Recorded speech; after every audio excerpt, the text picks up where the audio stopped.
तो हमने जो average profit method goodwill calculation के लिए समझा था, उसके बेस पे आज हम कुछ क्वेश्चन करने वाले हैं। तो बेसिकली जो हमने पिछली क्लास में जितनी भी चीजें हमने कवर करी थी ना, वो सारी चीजें यहाँ पे यूज होने वाली हैं। और बहुत ही सिंपल क्वेश्चन है, इसको रीड करते हैं। क्वेश्चन नंबर 7 और साथ के साथ हम लोग इसको देखते हैं। देखो, A and B agree to the value of goodwill at 3 years purchase of the average profit of the last 6 year। तो हमें देखो यहाँ पे ऑलरेडी नंबर ऑफ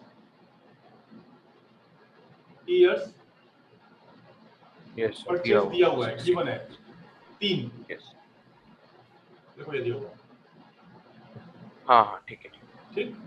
ये हमें ये दिया हुआ है ऑलरेडी 3 इयर्स, 3 दिया हुआ है, 3 इयर्स दिया हुआ है। यस फिर आगे कहता है कि 6 साल के एवरेज प्रॉफिट पे आपको गुडविल कैलकुलेट करनी है। 6 years for admitting C as a partner, full stop। Profit for last 6 year पर, यानी हर साल का आपको दिया हुआ है प्रॉफिट। फर्स्ट ईयर में ही आपको लॉस है 10,000 रुपी का। तो मैंने आपसे Yes. पहले भी ये बात आपको क्लियर करी थी कि चाहे प्रॉफिट हो चाहे लॉस हो, अगर वो गिवन है आपको तो आप उसको कंसिडर करोगे। सिंपली अगर प्रॉफिट है तो ऐड हो जाएगा टोटल प्रॉफिट को कैलकुलेट करते समय, और अगर लॉस गिवन है तो लॉस माइनस हो जाएगा माइनस एवरेज प्रॉफिट को कैलकुलेट करते समय। तो सबसे पहला काम हम यहाँ पे क्या करने वाले हैं, यहाँ पे हम टोटल प्रॉफिट कैलकुलेट करने वाले हैं। यस और टोटल प्रॉफिट को कैलकुलेट करने के लिए हम क्या करेंगे, पहले साल में आपको लॉस है, कोई बात नहीं, लिख लिया हमने 10,000 माइनस में। फिर आपको दूसरे साल में प्रॉफिट है 32,000 plus 24 plus 30 plus 20 plus 24 plus 30 plus और प्लस 20,000। चलो ये हो गया हमारा, आएगा ये रुपी 1,20,000 टोटल प्रॉफिट आ गया। इसके बाद हम अपना एवरेज प्रॉफिट निकालेंगे यहाँ, और एवरेज प्रॉफिट निकालने का फॉर्मूला वही है जो सिंपल मीन या एवरेज निकालने का फॉर्मूला होता है।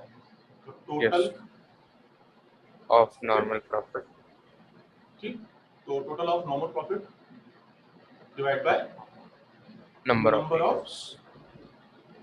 ईयर्स। Very good. 1,20,000 और 6 ईयर का आपने प्रॉफिट टोटल किया है ये, तो ये आपका आ गया कितना, 20,000। First step complete. Second step में आप क्या निकालने वाले हो, गुडविल, वैल्यू ऑफ गुडविल। तो वैल्यू ऑफ गुडविल निकालने का फॉर्मूला क्या होता है, average profit into number of years of purchase. बहुत अच्छे।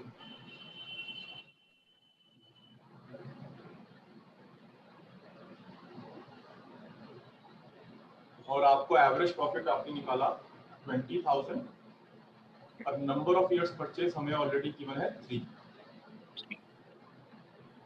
60,000 आपने गुडविल निकाल ली। yes. अब ये हमारा फर्स्ट पॉइंट यहाँ पे क्लियर हो गया। 60,000 आपने गुडविल यहाँ पे कैलकुलेट कर ली। yes. सेकंड पॉइंट में देखो क्या लिखा है, ध्यान से मेरे साथ पढ़ो। What amount should C contribute towards goodwill in order to get 1/5 share?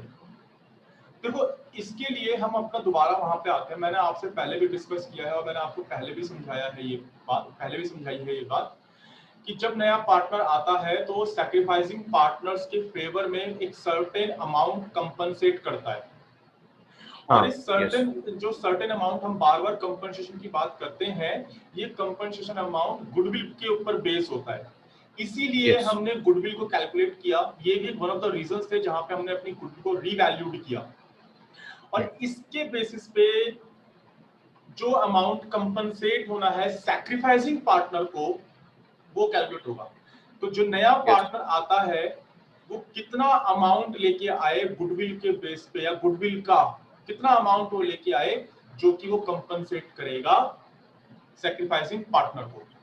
तो इसका Yes. जवाब ये है कि जो इनकमिंग पार्टनर का शेयर है, वो जिस शेयर के लिए वो एडमिट हो रहा है, उतनी परसेंटेज या उतने शेयर की गुडविल वो लेके आएगा, राइट। तो देखो ठीक। यहां पे हम यहां पे लिख लेते हैं सीज रिक्वायर्ड गुडविल, जितना अमाउंट वो एज अ कंपनसेशन लेके आएगा। तो देखो उसका शेयर कितना है, 1/5। इतना उसका अमाउंट है, इतने शेयर के लिए वो फर्म को एडमिट कर रहा है, फर्म में एडमिट हो रहा है। और क्या लेके आनी है, गुडविल लेके आनी है ना। तो फर्म की गुडविल कितनी Yes. है इस समय, 60,000। 60,000। तो 60,000 का 1/5 कर दिया, मीन्स रुपी 12,000। 12,000। तो 12,000 रुपए एज कंपनसेशन वो लेके आएगा फर्म में, रिक्वायर्ड गुडविल है उसको Yes. जो फर्म में लेके आएगा ना। हाँ। इसके आगे अभी हमें जर्नल एंट्री भी पास करनी है, जहां पे हम ट्रीटमेंट ऑफ गुडविल को भी देखते हैं कि गुडविल की इस जो 12,000 रुपए आपने निकाले हैं, इसकी ट्रीटमेंट कैसे होनी है। इसको हम जब ट्रीटमेंट ऑफ गुडविल का टॉपिक पढ़ेंगे ना, वहां पे कवर करेंगे। फिलहाल अभी हम सिर्फ गुडविल के अमाउंट को पता लगाएंगे और इनकमिंग पार्टनर कितना पार्ट या कितनी शेयर ऑफ गुडविल को लेके आए, सिर्फ ये पता लगाएंगे। यहाँ पे इनकी ट्रीटमेंट हम टॉपिक करेंगे ट्रीटमेंट ऑफ गुडविल में, राइट। यस। अब हमने एक क्वेश्चन कर लिया एवरेज प्रॉफिट से, और आगे हम लोग देखेंगे सुपर प्रॉफिट मेथड को।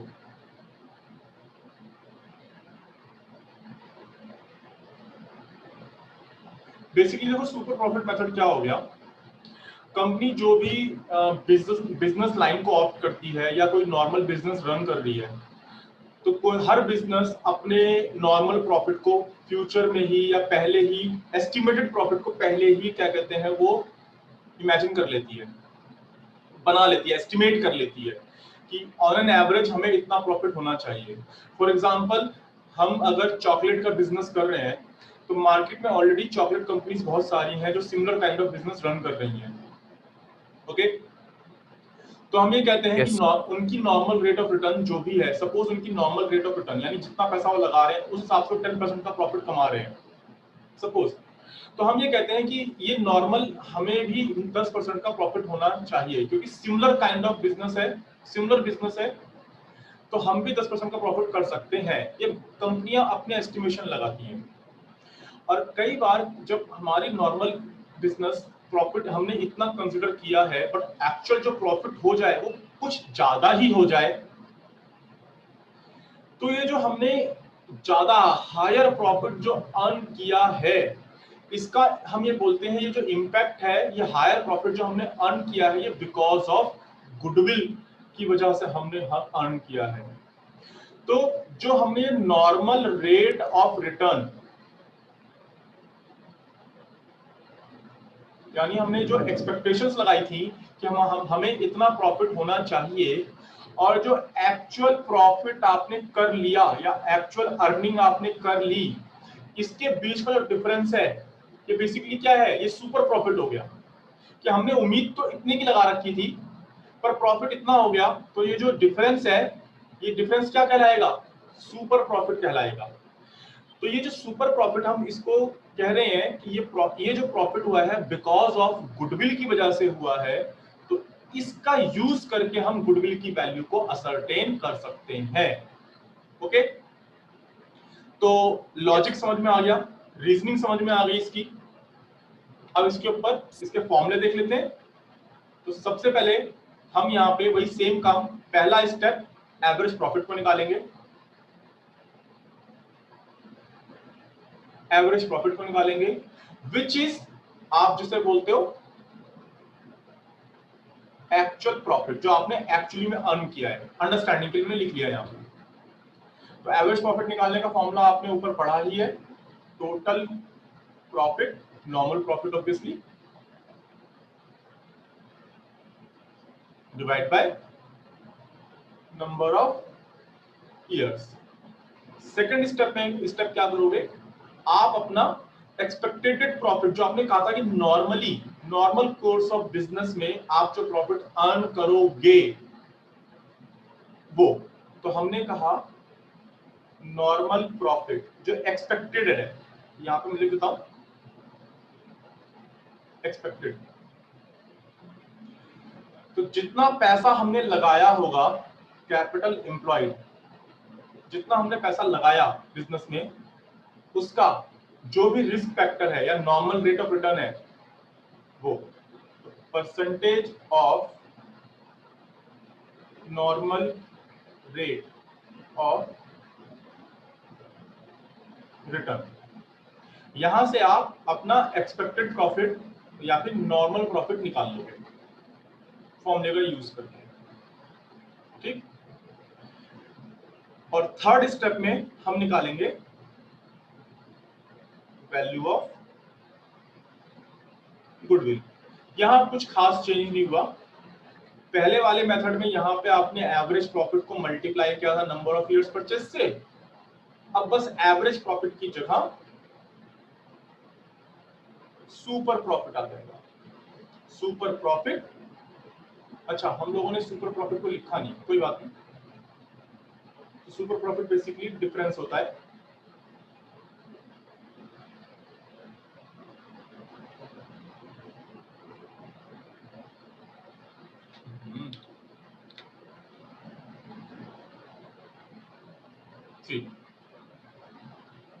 Super profit. और सुपर प्रॉफिट कैसे निकलेगा? एवरेज प्रॉफिट, जिसको आपने एक्चुअल प्रॉफिट भी बोल दिया, माइनस नॉर्मल प्रॉफिट, जिसको आपने एक्सपेक्टेड प्रॉफिट भी बोल दिया, ठीक। तो यहां से मेरा सुपर प्रॉफिट निकल के आया, और यहां फोर्थ में निकालोगे वैल्यू ऑफ गुडविल। तो जो आपने सुपर प्रॉफिट निकाला है उसको मल्टीप्लाई कर दोगे नंबर ऑफ ईयर्स परचेज, जो आपको क्वेश्चन में गिवन होता है। तो ये मेरे स्टेप हैं, 4 स्टेप मुझे करने हैं सुपर प्रॉफिट मेथड को फॉलो करने के लिए। यहां पे हमने एक चीज देखी है और वो है कैपिटल एम्प्लॉयड। तो फर्दर हम कैपिटल एम्प्लॉयड को निकालने का फॉर्मूला देख लेते हैं।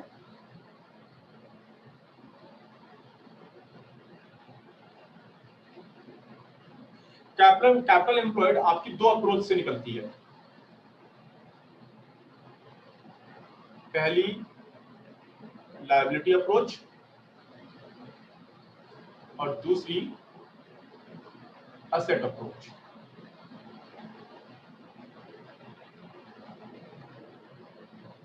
दोनों ही अप्रोच से अगर आपके पास क्वेश्चन में फिगर्स गिवन हैं दोनों ही साइड की, तो आप अपने क्वेश्चन में दोनों ही अप्रोच से कैपिटल एम्प्लॉयड पता लगाओगे।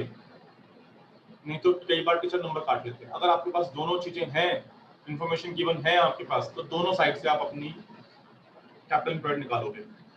तो इधर कैपिटल एम्प्लॉयड निकालने का फॉर्मूला लायबिलिटी अप्रोच में, तो पहले कॉन्सेप्ट समझ लो कैपिटल एम्प्लॉयड का। बेसिकली कैपिटल एम्प्लॉयड ये होता है कि बिजनेस में आपने कितनी इन्वेस्टमेंट करी, यानी कितना पैसा लगाया। और पैसा हम बिजनेस में कहां कहां से एक्वायर करके लगा सकते हैं? पहला, खुद की जेब से, जिसको आप इक्विटी भी बोलते हो। आप अपने रिजर्व से, यानी बिजनेस के पास कुछ रिजर्व्स वगैरह हो, आप अपने ओल्ड प्रॉफिट से पैसा निकाल के, रिटेन अर्निंग जिसे आप बोलते हो, वहां से लगा सकते हो यहाँ पे पैसा। बेसिकली वो बिजनेस के द्वारा ही कमाया गया पैसा है, जिसको आपने सेव करके या सेव करके रख लिया है। दूसरा, हम क्या करते हैं, लोन ले लेते हैं, खासकर जो लॉन्ग टर्म लोन्स जो होते हैं उनको हम ले लेते हैं। फिलहाल हम यहाँ पे सिर्फ कैपिटल एम्प्लॉयड देखते हैं। तो जो पैसा हमने कैपिटल यानी कि जो इक्विटी या प्रेफरेंस शेयर के थ्रू हमने जो पैसा एक्वायर किया वो, प्लस जो हमारे पास कुछ रिजर्व्स वगैरह पड़े हुए हैं, अगर हम उनको हम कैपिटल एम्प्लॉयड मानते हैं, कितना पैसा हमने लगाया। ओके, चलो उसको देख लेते हैं फॉर्मूले को। तो हमारे पास है सबसे पहले कैपिटल। अब कैपिटल के अंदर दोनों कैपिटल आ गई, इक्विटी कैपिटल शेयर कैपिटल भी और प्रेफरेंस शेयर कैपिटल भी, प्लस रिजर्व्स। अगर कुछ रिजर्व्स वगैरह है तो वो भी यहां पे आ जाएंगे। अगर कोई गुडविल दे रखी है फर्म में ऑलरेडी तो उसे आप माइनस कर दोगे। If any existing in the books minus fictitious assets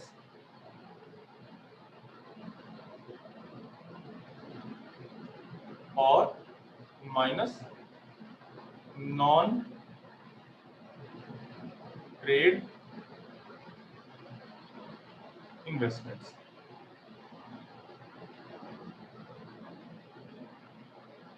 okay, आप क्या करोगे इसे, इधर इसे माइनस कर दोगे। अच्छा एक चीज और समझ लेना, क्वेश्चन में अनटिल अनलेस साफ साफ बोला हो कि जो इन्वेस्टमेंट है ये ट्रेड इन्वेस्टमेंट है, तब तक हम अपनी इन्वेस्टमेंट को नॉन ट्रेड इन्वेस्टमेंट ही मानेंगे और उसकी ट्रीटमेंट कुछ इस तरीके से करेंगे। ये तो हमने पूरा फॉर्मूला लिखा हुआ है, इससे थोड़ा सिंप्लीफाइड ही आता है पेपर में क्वेश्चन, बहुत डिफिकल्ट नहीं होता है। कैपिटल एम्प्लॉयड बहुत ज्यादा परेशान नहीं करेगा आपको यहाँ पे। बट मेन जो चीज है आपको जो ध्यान रखनी है वो कैपिटल और रिजर्व्स के बारे में ध्यान रखनी है। ओके, यानी जितने भी शेयर कैपिटल है, रिजर्व्स हैं, वो सारे सारे आपको ऐड हो जाएंगे। इसको कैपिटल एम्प्लॉयड को हम शेयर होल्डर फंड्स भी बोलते हैं। यहाँ देख लो, असेट साइड देख लो, कैपिटल एम्प्लॉयड कैसे निकलेगी।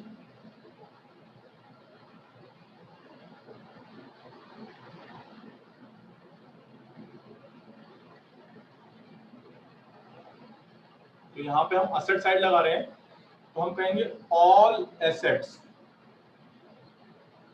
ऑल एसेट्स एक्सेप्ट क्या क्या छोड़ के।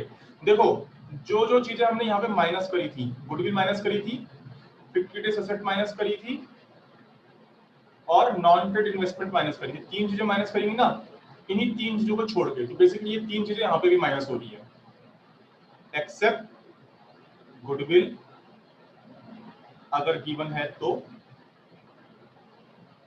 नॉन ट्रेड इन्वेस्टमेंट और फिक्टिटियस असेट्स। तो except this minus outsider liability. Question में अगर असेट अप्रोच अप्लाई करने के लिए बोल रहा है तो एटलीस्ट इतनी इंफॉर्मेशन तो जरूर दी होगी आपको, आउटसाइडर लायबिलिटी दी होगी जरूर। ओके, तो कैपिटल एम्प्लॉयड कुछ इस तरीके से निकलेगा आपका। तो ये हमारा मेथड हो गया सुपर प्रॉफिट मेथड। इसके ऊपर एक क्वेश्चन कर लेते हैं। चलो क्वेश्चन नंबर 8 करते हैं मेरी शीट से। A firm earned net profit during the years as follows। तो प्रॉफिट दिए हुए हैं, फर्स्ट ईयर का प्रॉफिट है 18,000, फर्स्ट ईयर का प्रॉफिट है 18,000, सेकेंड ईयर का प्रॉफिट है 20,000 और थर्ड ईयर का प्रॉफिट है 22,000। Capital investment of the firm is 60,000। तो ये जो कैपिटल इन्वेस्टमेंट दे रखी है ना, बेसिकली यही आपकी कैपिटल एम्प्लॉयड है। तो यहाँ तो हमारा मामला बहुत आसान हो गया कि इसने हमें कैपिटल एम्प्लॉयड दे दी। कितने रुपए दे रखी है, 60,000 रुपए, 60,000 रुपए दे दिए। A fair return on the capital having regard to the risk is 10%। तो ये वही है जिसकी बारे में बात की थी, ये नॉर्मल रेट ऑफ रिटर्न है। तो इसको हम यहां लिख लेते हैं, नॉर्मल रेट ऑफ रिटर्न। तो कभी अगर क्वेश्चन में इस तरह से रिस्क फैक्टर की बात करता है या रिस्क को बोलता है कि रिस्क परसेंटेज इतनी है, तो बेसिकली आपका नॉर्मल रेट ऑफ रिटर्न है ये, और ये कितना है 10%। Calculate the value of goodwill on the basis of 3 years purchase. तो कितना दे रखा है number of years?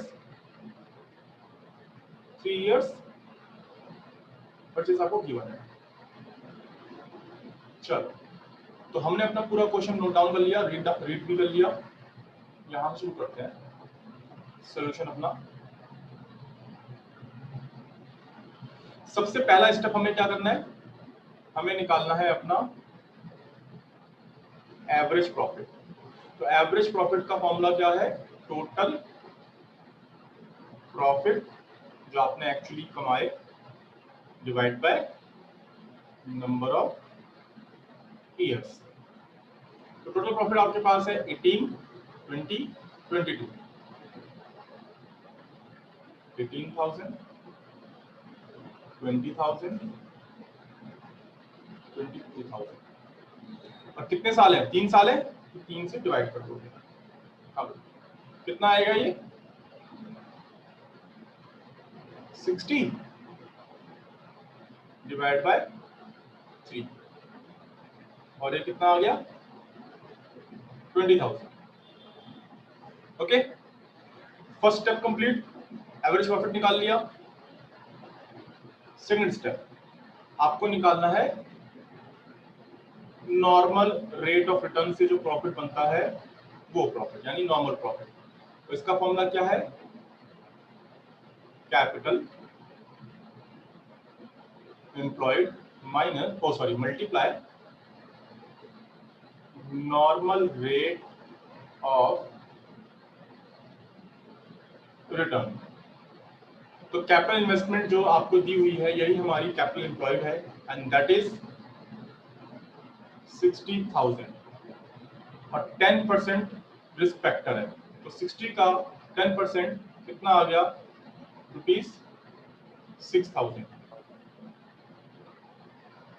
Third step क्या निकलेगा यहां से? Super profit. और सुपर प्रॉफिट कैसे निकलेगा?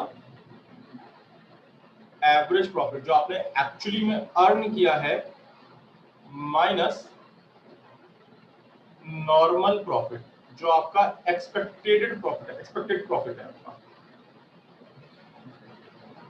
तो आपने एक्चुअली अर्न जो किया है वो 6 कितना? एवरेज प्रॉफिट आपका 20 है ना, 20,000। और नॉर्मल प्रॉफिट आपका 6,000। सुपर प्रॉफिट कितना अर्न कर लिया भैया आपने? 14,000। तो ये जो आपका 14,000 हुआ ये बिकॉज ऑफ गुडविल की वजह से हुआ, ऐसा हम यहाँ पे कंसिडर करते हैं। तो पॉइंट नंबर 4 गुडविल निकाल लेंगे, और गुडविल निकालने का फॉर्मूला क्या होगा? यही super profit multiply by number of years purchase. और सुपर प्रॉफिट कितना है आपका? 14,000। और नंबर ऑफ ईयर्स परचेज कितने हैं आपके? 3। कितना आएगा ये? 42,000।